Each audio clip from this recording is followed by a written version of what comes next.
Is your website undermining your business? Frank thought things were going so well. His in-person conversation with the prospective client went terrific. Things just clicked and he was looking forward to working with this client. Then he got the phone call. The prospective client had decided to use Frank's competitor. Price wasn't the issue. As they talked, Frank learned that his website had just cost him a $250,000 sale. The lesson is very instructive and relates to a costly problem that many businesses have, but are unaware of. First impressions matter. You only have one chance to make a first impression. As nice as the old adage sounds, don't judge a book by its cover, the fact is that we all make judgments based on first impressions. First impressions matter a lot, especially in business. Prospective customers make snap judgments about your business based on their impressions during their initial contact with you. Those initial impressions will form the basis for whether or not they go elsewhere right away or stick around long enough for you to earn their business. Their first impression sets the tone for their relationship with you, your 24/7 online representative. A prospective customer first impression may be entirely formed on your website, if that is where they first encounter your business. Or, if they first encounter your business in person, or through other advertising, your website may shape their impression of what kind of business you run. Think of your website as a 24-hour-a-day representative of your business. Just as your perception of a business is colored, whether good or bad, based on your interaction with their sales personnel, so also is your prospect's perception of your business colored by your website. Choose what you convey. My dad used to tell my brother and me as kids that actions speak louder than words. There is a lot of truth in those words. People will much more readily trust what they see rather than what they just hear. You get to choose what kind of impression people form about your business based on their first visit to your website, the style of your website, the colors that are used, the layout, the imagery, the navigation, all go together to create an overall feel and impression of your company. What people see should be consistent with your company and your company values. What does your website convey? Put yourself in your prospect's shoes. Now visit your website as if it is for the very first time. What is your impression of your business based on the website alone? Your marketing is most effective when each element is able to carry its own weight and doesn't have to be rescued by something else. In other words, your website should be able to convey the right impression of your business all by itself. If it doesn't, your website is costing you money in the form of lost business. Take a good look at your site, as if you were seeing it for the first time. Based just on what you see, how would you describe the business to a close friend? Does what you see make you want to do business with this company? Do you trust them? Based just on what you see on the website, top weaknesses identified there are always weaknesses, however, some are a whole lot more problematic than others.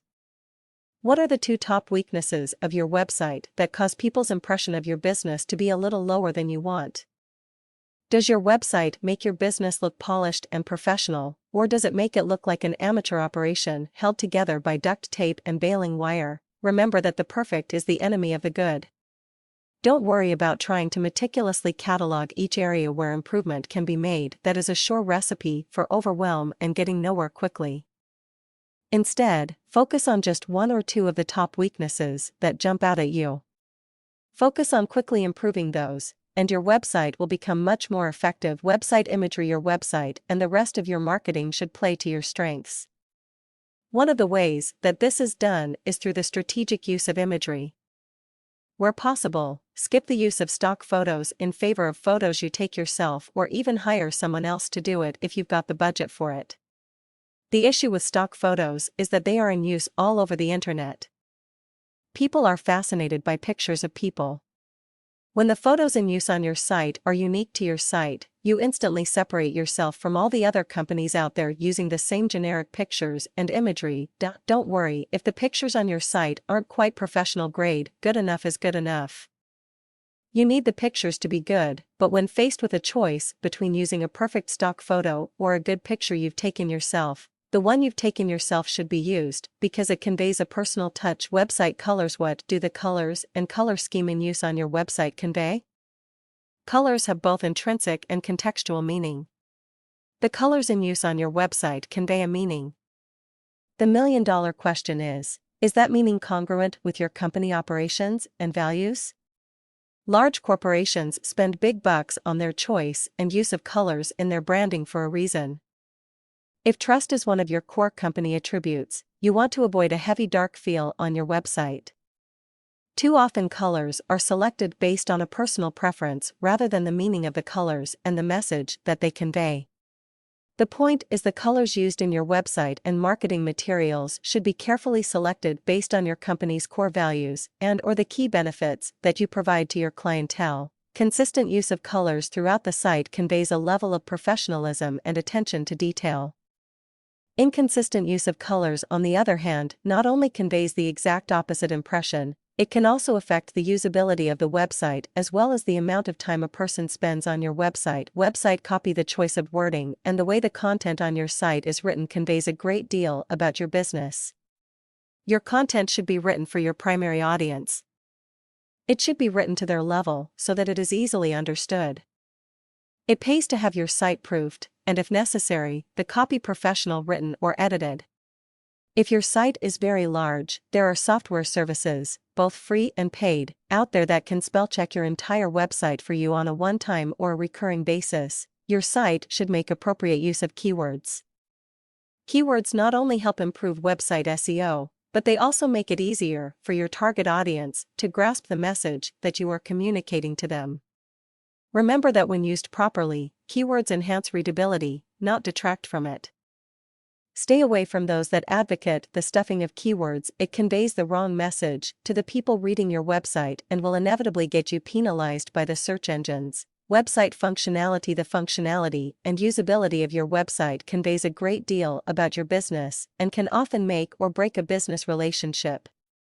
Pay close attention to this, because it is a costly and often has significant room for improvement.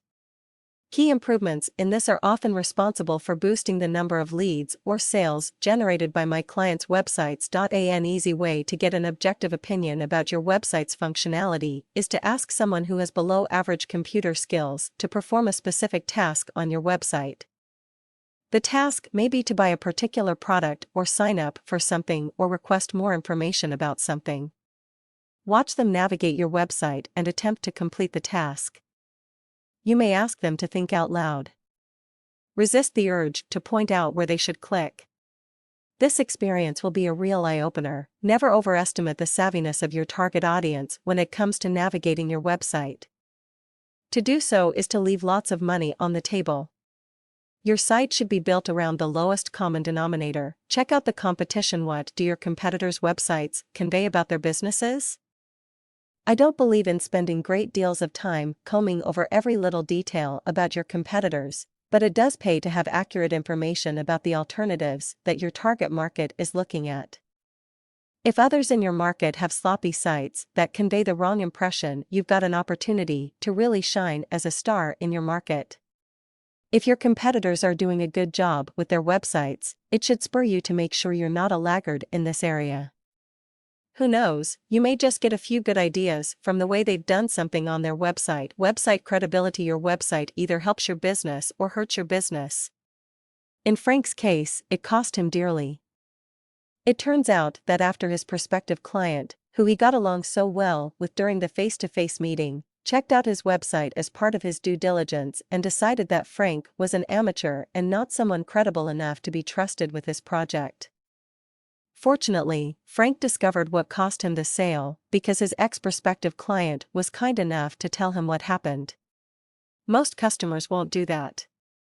Now that Frank knows about the major leak in his sales funnel, he's made his formerly low-priority website into a high-priority item.